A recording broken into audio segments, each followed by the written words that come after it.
I guess the first question I would have is when do you pick Relay over Claude and vice versa?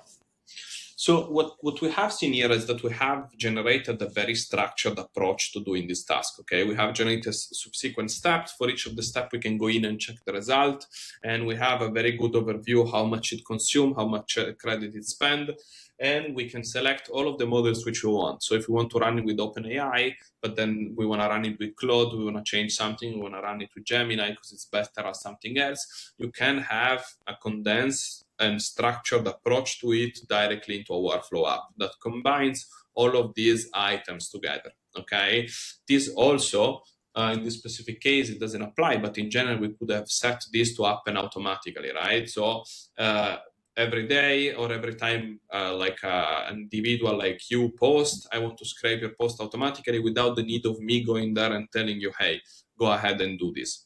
Now that we see how it happens in Claude, you'll see that in Claude in general, you are the orchestrator of the workflow in the sense that not in this specific case, it was manual anyway, but in a case where you want something to happen reliably over a subsequent amount of times, whatever, for example, anytime someone posts, this needs to happen. Every time someone submits a form on my website, this needs to happen. When you need that reliability and that structure, a workflow app gives you something that Claude still doesn't give you.